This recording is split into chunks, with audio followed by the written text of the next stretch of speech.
Hello, I'm Pickaxe, and Minecraft has 31 enchantments for tools and 28 implements for dealing damage.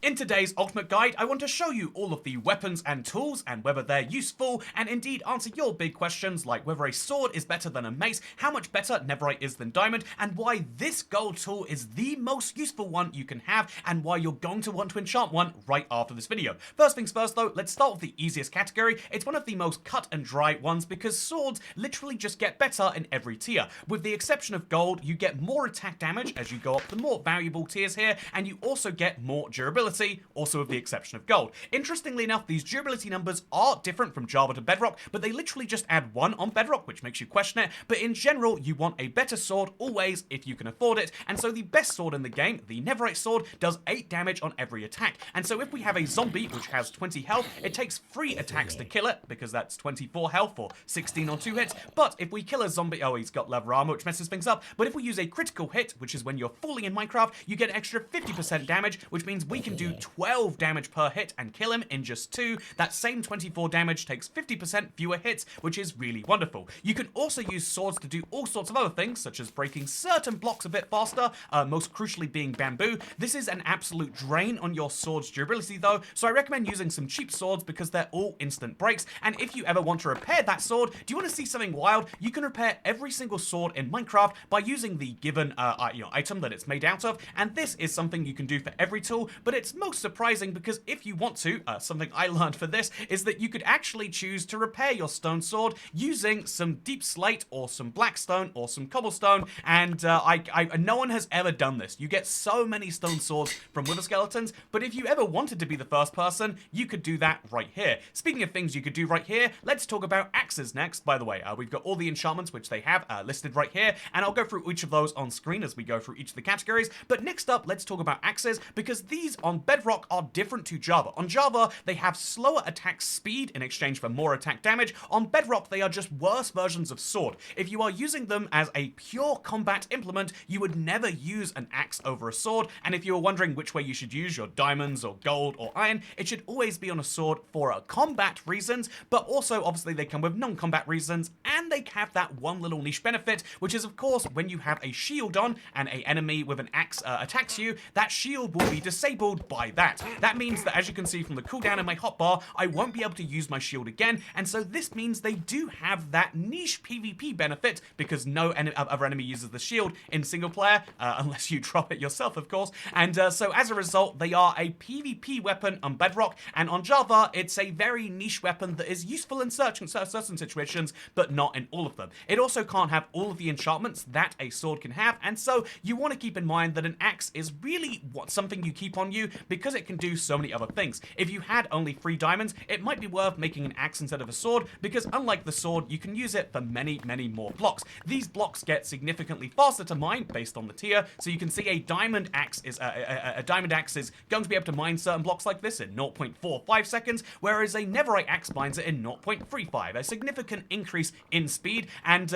keep in mind that this makes it the best axe in the game, except for gold, which can mine slightly faster, but that comes with a durability trade-off. Yeah, there are so many different blocks that are mined at different speeds, so we are obviously generalizing there. Every block has a different placement speed, and this means that technically speaking, there are some blocks where the gold axe is just as good as a netherite axe, but all you need to know for now is you can break blocks fast with an axe, and they keep on going up as you get better, with gold being a weird niche tool that's out there on the side. If you wanted to mine something really quickly, but only wanted to do it 33 times in a row, then the gold axe would be perfect for that, and most people aren't in that situation, and so they don't need one. Speaking of things you don't need, let's talk next about the mace. This is one of the most interesting Minecraft weapons they have ever added, in my opinion, because instead of having damage which is just based on when you hit something, it's based on how far you fall. The higher you fall from, the more damage the mace does, and so if you hit the mob/entity, it will negate any full damage too, meaning that the full damage can be reversed alongside dealing more damage. If I can do this correctly, and there's a chance I can't, okay, there we go,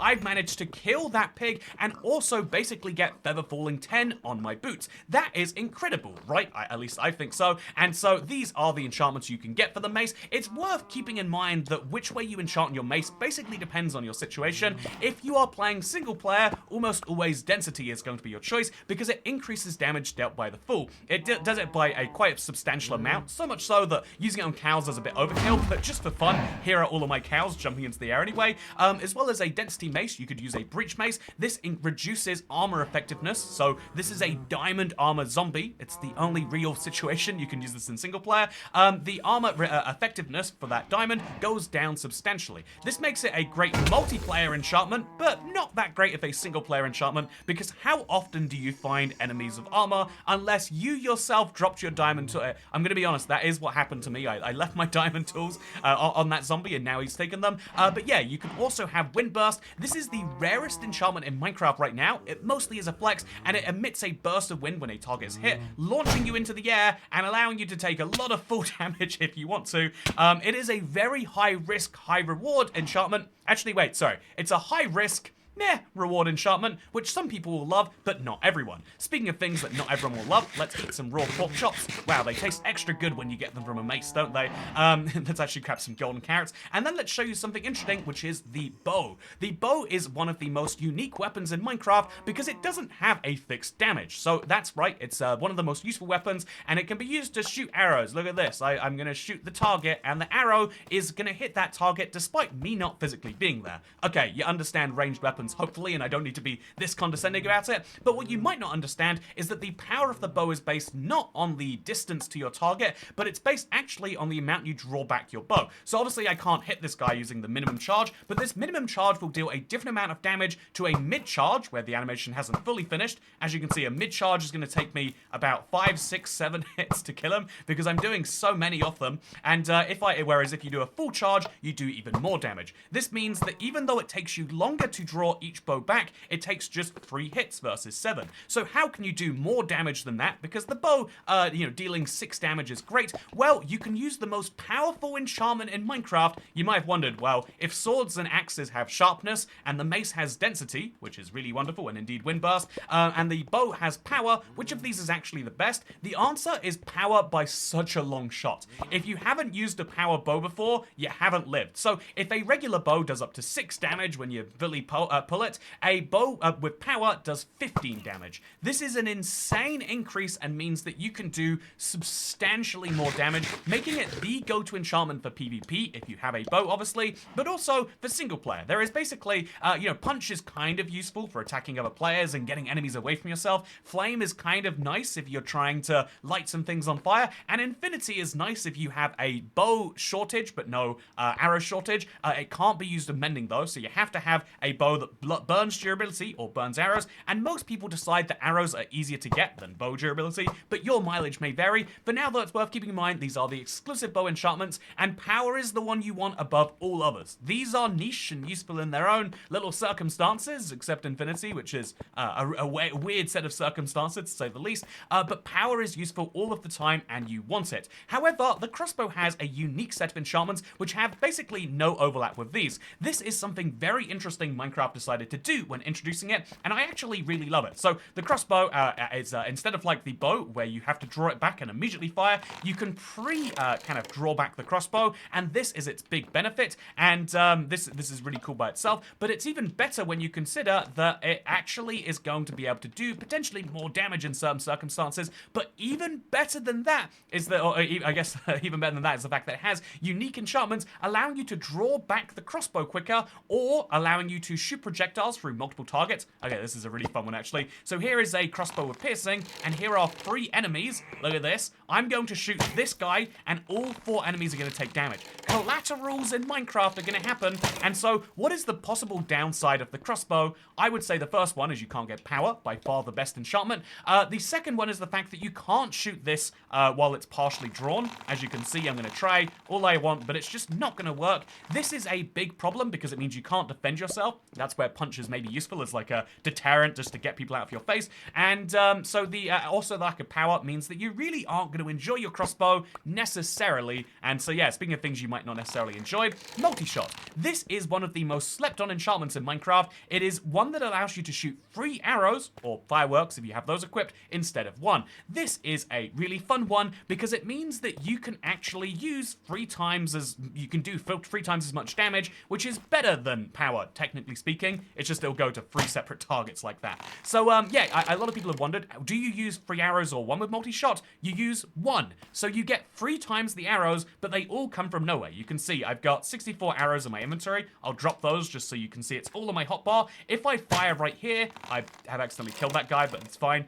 You can actually deal damage with each of these 3, and it will be equivalent, if I can line up this left shot. It's very hard, apparently. There we go. But yeah, it uses just 1 arrow every single time. By the way, both crossbows and bows accept all of these ranges of arrows, which we won't be diving too deep into today, but it's worth keeping in mind that if you wanted to give a Vindicator healing, let's be honest, most of these potion arrows aren't that useful, you could do that. And also, because I like referencing Bedrock Java differences, there's 1 extra arrow type on Java only, which allows enemies to be outlined. Speaking of being outlined, let's outline the enchantments for the Trident. These are the ones that you'll get, but what is the Trident itself? Well, it's a weapon that you can find, and it's used for melee and ranged attacks. So if you like the crossbow and its fun rangedness, if you like the bow and its ability to deal range damage, but you want something that's also great at melee, the Trident is wonderful for that. So the Trident deals as much damage as a Netherite axe. Here's a Netherite axe, here's the Trident.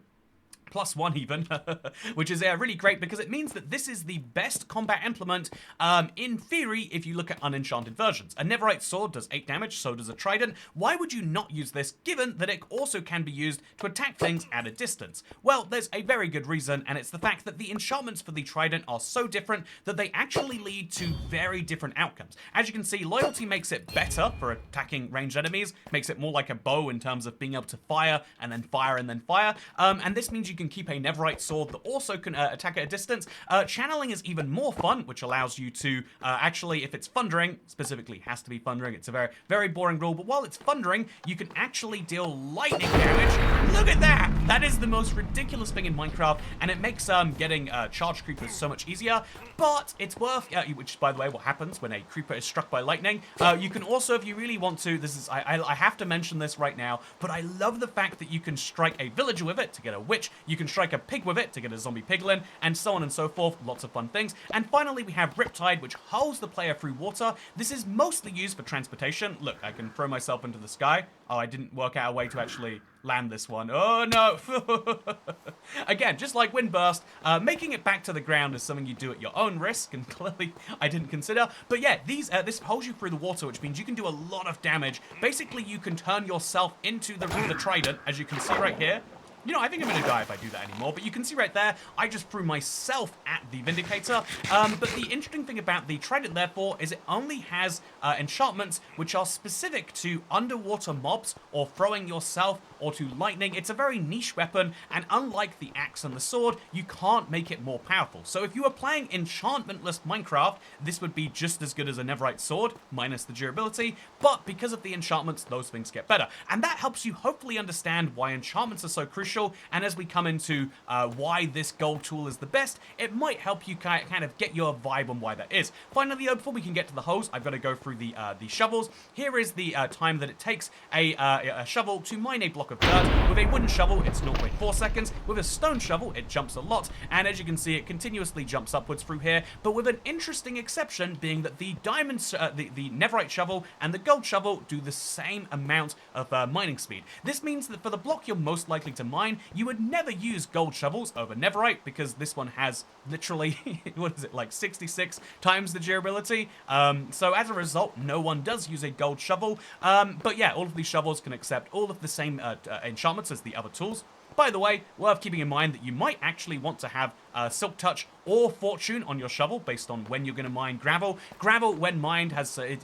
we could do this forever. When you mine gravel, you use Silk Touch, you guarantee you're going to get gravel. If you use Fortune, you can guarantee you're going to get flint. If you use Fortune 1 or 2, you can guarantee a slightly higher chance of flint, but also still getting gravel sometimes. If that's what you want, then that's where Fortune 1 and 2 can come in. Man, I should turn off these thunderstorms, huh? Anyway, so the important thing to know about shovels is that they are all useful as you go forwards through them, and there's basically nothing unintuitive about them, except for the fact that you can use these as a weapon. Unlike the hoe, a netherite shovel does have some real damage. It's 5, which is about equivalent to a stone sword, and so if you only had one piece of diamond and one bit of netherite, and you could make one tool, and you didn't mind only doing damage equivalent to a stone sword, that would be, you know, Bob's your uncle, I think people say in this case. Okay, so the last tool we have to go into, I should have kept a shovel just for this, because one of the fun things you can do with shovels is you can use them to get rid of campfires. So, yeah, as you can see, this is my stone shovel. It's very, very, very wonderful. I can use it to mine all sorts of blocks, but I can also put out campfires, which a lot of people don't know about. It allows you to make one of the most unused and weird-looking blocks in Minecraft, the unlit campfire, something worth keeping in mind.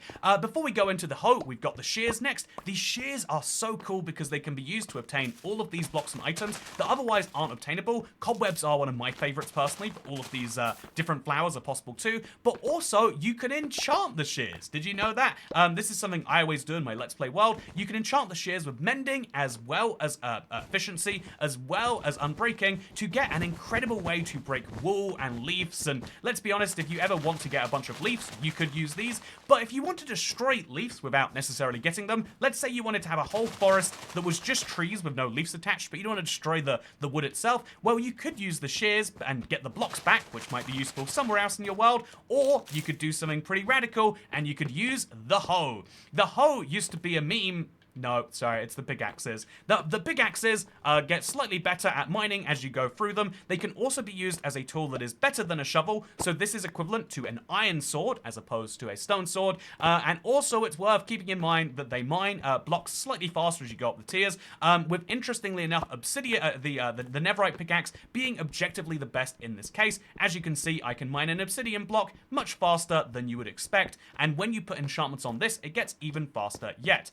With that said, though, let's talk about the hoe. Yeah, it's my favorite part of the video. I'm excited for this. I bet I've even included it in the thumbnail or something, because this is my favorite niche fact about tools in Minecraft that I wish people would know, and so I'm sharing it in this video. So, hoes come in 6 varieties, like every other tool, and most people think that they're only useful for one thing. You know, let's be honest, a lot of people think hoes are useful for one thing, but that is an incorrect and problematic attitude, because hoes can do a multitude of things. Not only can they be used to, you know, like hoe down the ground. This will use durability, by the way. Keep that in mind. This used to be what they did for most of Minecraft's history, but then in a recent update, the Never update if I'm not mistaken, they made them useful for breaking leaves. You don't get the leaves back, but you can break them, which might be handy if you're looking for apples. You can also use them to break nether warp blocks and target blocks and all that stuff, and sponges too, notably too. But interestingly enough, you can also use them to break sculk sensors and sculk catalysts and sculk everything else. And this is interesting because when you break those blocks, you get experience back. So if you wanted to break a bunch of those blocks and you wanted to get the XP for them, this is one of the cool things about the Deep Dark, by the way. As a biome, it is a great source of experience. You could use a netherite hoe, and you would be able to mine these blocks at, say, 0.15 seconds a mine. And that's really, really wonderful. But the gold hoe is one of the, this is one of the tools where the gold hoe is just objectively better than the netherite one if you ignore its durability. And so what if there was a way to recover its durability? Oh, mending. What if there was a way to reduce the amount you use it? Oh, unbreaking. And then use efficiency 5 to maximize the amount that you can break a block. Well, you'd be able to mine certain sculk blocks faster, like the veins, like the sculk catalysts, and like sculk sensors, and you'd be able to get all of the experience for mining a bunch of sculk, and you'd be able to get it very, very quickly. This means you'd be able to rake in the experience, look how fast I'm able to do this, and you'd be able to do so without any risk to your hoe. The biggest downside to gold has always been in Minecraft that it breaks after 33 uses, but with the addition of mending and with the addition of a block you can use the hoe for to get experience, the gold hoe is not useless. The gold hoe is in fact the most overpowered hoe because it can mine everything in an ancient city just slightly faster than that of a netherite hoe. Is this a tool that you should have in your world? Yes, yes it is. If you're looking for a lot of experience for enchanting a large number of books, if you're looking to destroy all of these sculk in an ancient city, as indeed we all are sometimes, then then this is officially the tool that you should be using. And I hope that you enjoyed this video, which was let's be honest, I hope you learned some things about everything else, but it was a 24-minute ad for the gold hoe, and I hope that you found it to be useful, though. Anyway, with that said, thank you for watching. I hope you enjoyed the ultimate guide. If you want to see more, check out the one we did on the Nether last year, or the one we did on the transport, which we did just a few weeks ago. I thought that one was a lot of fun, and if you want to see more, then subscribe to the channel, because I'll see you in the next one. Goodbye.